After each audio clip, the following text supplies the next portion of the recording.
لو سألتني شو الفرق بين المبرمج وبين المهندس، رح شبه لك إياها بالهندسة المدنية. بالهندسة المدنية في عندي مبرمجين كتير، في عندي مبرمج ببلط الأرض، وفي عندي مبرمج بعمر الحيط، وفي عندي مبرمج بيصب البيتون، وفي عندي مبرمج بربط الحديد مع بعضه.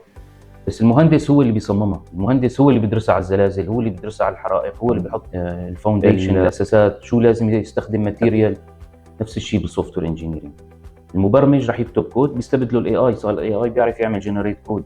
فانا بالهندسه بدي اصمم سولوشنز الكبيره. ليش كبيره؟ لانه كمان الصغيره صار ممكن يعملها الاي اي. فمين اللي بده سولوشنز كبيره؟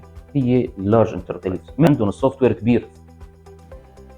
اللاندسكيب بنسميه، يعني المدينه تبعته بالاي تي كبير، عنده انظمه كثير ولازم تتكامل ولازم تحكي مع بعضها، وفي اعتماد كثير على بعضهم.